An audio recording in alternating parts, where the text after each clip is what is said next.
Bien, estoy ya en la compañía de Juan Cheput, diré ahora ex militante de Perú Posible y ex dirigente de esta agrupación. Me aclara Juan que él, su último cargo partidario fue en mayo, Juan, claro, hasta mayo del 2014, cuando eras integrante de la Comisión Política, claro, y ya decidiste apartarte de, de esta entidad del partido. Yo renuncio a la Comisión Política. Primero que nada, felicitarte por este nuevo emprendimiento. Gracias, estoy seguro que lo vas a hacer muy bien. Muchas gracias. Yo me retiro, renuncio a la Comisión Política porque lamentablemente ellos cambiaron de opinión. Después de impulsar que Perú Posible presente candidato para las elecciones municipales, inclusive se hablaba de Luis Taís como un precandidato que podría dar batalla en este proceso, luego retroceden.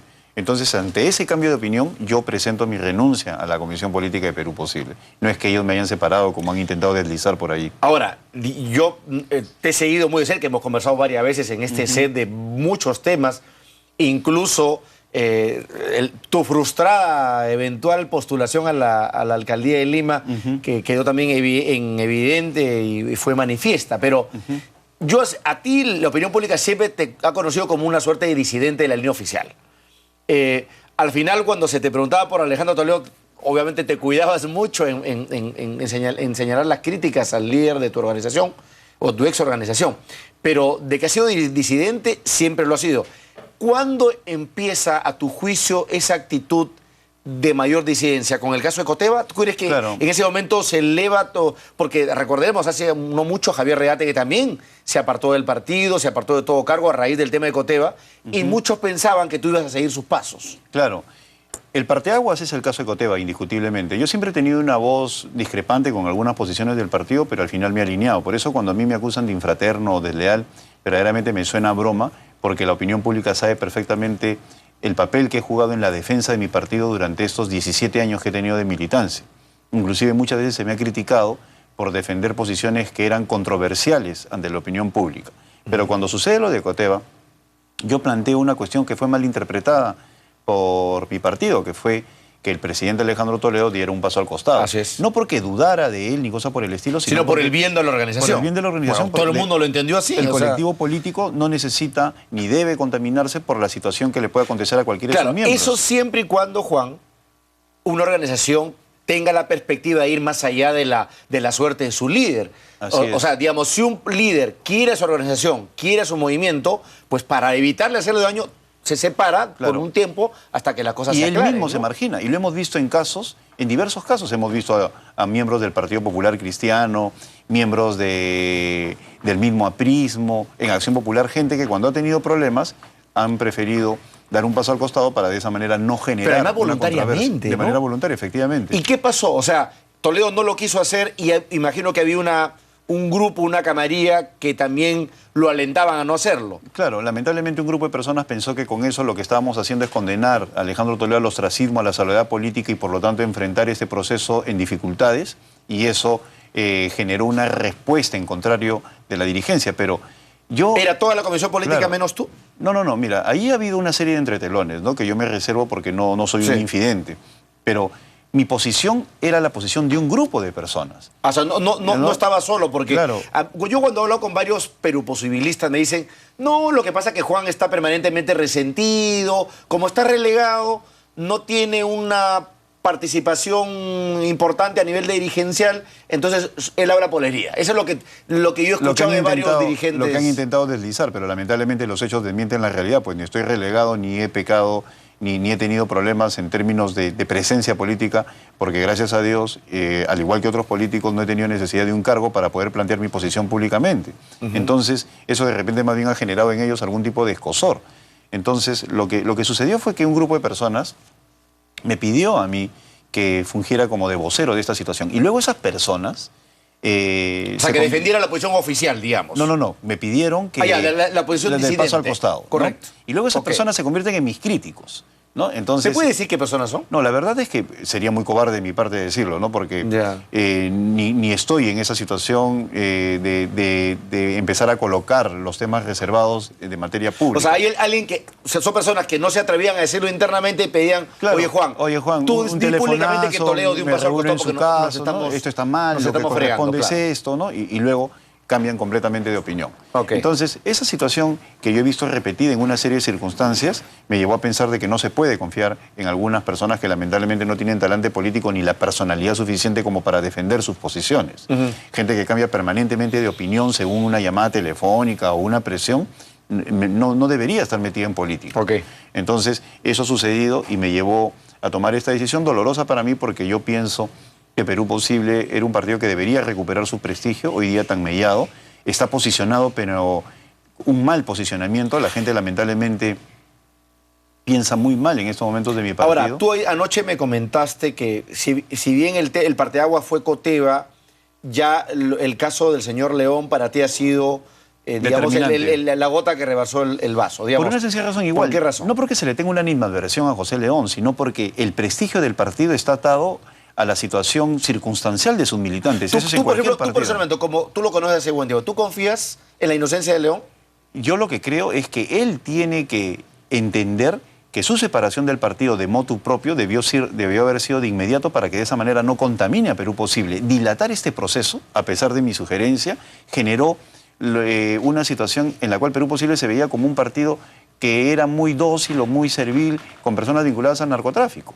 Entonces, esa asociación perversa se internaliza en la gente y empieza a generar un caldo de cultivo negativo que estamos viendo en estos percepción de momentos. otoronguismo al interior del partido, de Claro, protección pero indebida. Cosas peores aún. Se le llamó narcopartido, se le empezó a atribuir una serie de cosas que lamentablemente son difíciles luego de sacar. Pero claro, pues, Juan, si luego sumas el tema de Coteva, donde hay un tema de lavado de activos, digamos, presunto, o que debería aclararse por el propio expresidente y su esposa, pues obviamente ahora pasa lo de León y dice, ya, pues te coronas con todas las y las contradicciones permanentes, ¿no? Entonces, por un lado, hoy día dices una cosa, mañana otra, y luego vas cambiando de posición. Pero cuando León finalmente, digamos, plantea su licencia, imagino que presionado por algún...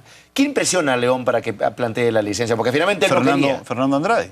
Como hemos sabido, Fernando Andrade al interior... Que es el socio de la bancada. El miembro de Somos Perú, máximo dirigente de Somos Perú, dijo, no continuamos en la alianza si este señor no da un paso al costado. Entonces, ha tenido que ser un agente externo el que al final presiona para este tipo de cosas. Entonces, yo lamento mucho que en mi caso hayan querido hacer y no les ha funcionado una situación expeditiva para lograr mi expulsión, pues mi renuncia ha sido anterior a eso. Y en casos como los de José León ni siquiera le abren un proceso ético, ¿no? Ni siquiera es cuestionado. O sea, simplemente es una licencia como diciendo, déjame que yo me defienda. Pero peor aún, es blindado primero por la dirigencia y luego es blindado por la bancada, que ante la presión de Somos Perú ha tenido que obligarlo a dar un paso al costado. Y sin embargo, en otra situación donde hay 5 dirigentes o 5 militantes que reclaman democracia interna, que presentemos candidato propio, que utilizan un mecanismo político como es el de la protesta en las puertas del local partidario en Pershing, son expulsados de inmediato sin que ni siquiera se les dé oportunidad para que puedan hablar. ¿Esto me lleva a pensar que el propio Alejandro Toledo está blindando a José León?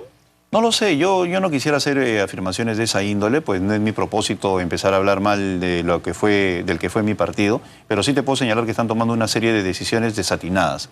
Sobre todo no están interpretando lo que la ciudadanía en estos momentos percibe de Perú Posible. Creer de que hemos tenido una buena performance electoral es verdaderamente ya una situación que demuestra que hay una desconexión total de lo que está pasando. ¿Qué ha explicado esta alianza con...? O sea, de verdad, o sea, yo, ¿sabes qué? Me hubiera parecido incluso que yendo con candidato propio, independientemente de que haya sido o no Juan Sheputa, le iba a ir mejor a Perú Posible. O sea, políticamente, independientemente de que no ganara, pero hubieran afirmado su identidad partidaria con cualquier candidato. ¿Por qué primó la necesidad de ir con Villarán? Yo creo que yo lo he sostenido desde el primer instante. Acá la persona que interviene en el proceso electoral de Perú Posible es Susana Villarán.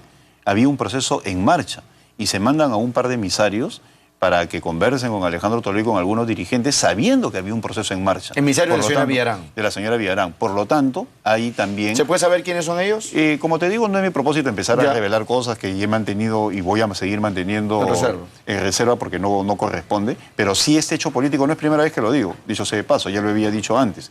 La señora Villarán se entromete en un proceso electoral de Perú Posible sabiendo de que habían precandidatos y obviamente hoy día está cosechando ella el fruto de sus errores. ¿Y qué crees que haya...? Bueno, la señora Villarán ha podido pedir muchas cosas, pero ¿qué crees que ha primado en la o en Alejandro Toledo o en la dirigencia de Perú Posible para acceder a ese pedido? Yo creo que ha primado lo político. No quiero pensar en cosas crematísticas, económicas, ¿no? Yo creo que ha primado lo político de tal forma que luego para el 2016 haya algún tipo de alianza entre ambas agrupaciones, ¿no? Prefiero pensar que ha sido eso y aún más... Porque se habló de que había dinero de por medio, que había financiamiento y plata justamente para beneficiar a algunos candidatos de Perú Posible. Ah, bueno, si ese es el tema, yo lo ignoro, no creo que haya sido así. Yo prefiero pensar de que ha sido una cuestión más en la línea que señalaba Steven Levitsky en un artículo, el grupo de partidos paniagüistas, ¿no? Una cosa así, donde está Fuerza Social, Acción Popular, podría estar Perú Posible, formar un gran frente paniagüista para el año 2016. ¿Y lo ves viable ahora, Juan? No, nunca lo vi viable. Yo no creo Sí. en las alianzas electorales. Yo creo que Perú Posible se ha perjudicado con sus alianzas electorales desde el año 2002. Creo que Perú Posible, si hubiera mantenido un perfil propio con sus candidatos, con sus cuadros, estaría pasando hoy día por otra situación del año 2002 a la fecha. Esa consecución de errores, insistir en un error y sobre todo un signo de inmadurez, ser incapaz de aprender de nuestros propios errores, a la luz de los resultados electorales del 2002, 2006, electorales presidenciales y municipales 2010 y ahora 2014, demuestra que no hay un afán de corregir el rumbo. Ahora, esos errores, Juan, ¿tú crees que son colectivos o son simplemente iniciativa del señor Toledo por, vamos a decirlo directamente, por privilegiar su posición individual, personal, política antes que la de su movimiento? En el sistema de partidos en el Perú hay un gran problema con el caudillismo y no es exclusividad de Perú Posible. Yo creo que el caudillismo es uno de los fenómenos que más daño está haciendo a la consolidación de un sistema de partidos. Acá no hablamos nosotros de Perú Posibilismo, de aprismo o de pepecismo. Por lo general estamos hablando de líneas o de corrientes vinculadas a los apellidos, ¿no? Fujimorismo, toledismo, alanismo, etcétera, etcétera. Y ese es un fenómeno que en algún momento tiene que corregirse, porque si hay en estos momentos un problema de institucionalidad partidaria, tiene que ver con el fuerte protagonismo de los líderes, que lamentablemente, con algunas excepciones, no están favoreciendo el surgimiento de nuevos cuadros que permitan consolidar una malla política que sirva a los intereses del país. No, entonces se arman pues camarillas de ayayeros antes de que colaboradores y gente crítica al interior de las organizaciones que proyecte su desarrollo y su consolidación. Efectivamente. Ahora, respecto a tu renuncia, yo lo he dicho hace un momento al aire, algunos dirigentes me han dicho que le habían tomado, la decisión se había tomado el 30 de septiembre y que tú has soltado la renuncia para adelantarte a la sanción que ya se te venía. ¿Eso es correcto?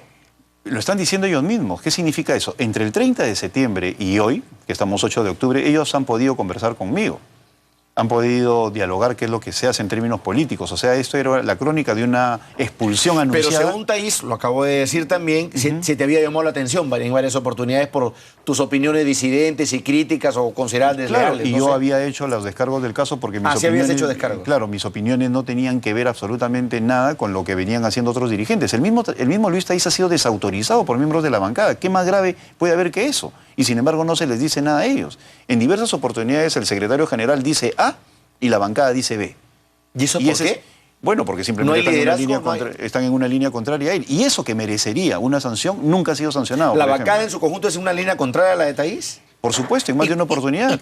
Mira, ¿cómo se puede considerar la línea de Thaís? No entiendo. Si es el secretario general del partido. La línea del partido, que yo he defendido. Yo he defendido la línea del partido. Y sin embargo, muchas veces la bancada estaba en un sentido completamente distinto. ¿Que tú crees que en un sentido mucho más ligado a los intereses del gobierno, del oficialismo? Por supuesto, mucho más ligado, a tal punto de que en varias oportunidades, en temas como la ley Servir, del calentamiento global o del cambio climático, leyes que tienen que ver con procesos controversiales, han sido criticadas desde la dirigencia y sin embargo avalados por la bancada. Entonces ese fraccionamiento... ¿Y por Alejandro Toledo, Juan? No, yo creo Porque muchos me han dicho también, sí, pues lo que pasa es que es el Toledo el que negocia en Palacio y en realidad el pobre Thaís queda pues como un, discúlpeme la palabra, no es por nada, señor País, una suerte de tonto útil. No, es decir, su bancada coordina, negocia, pacta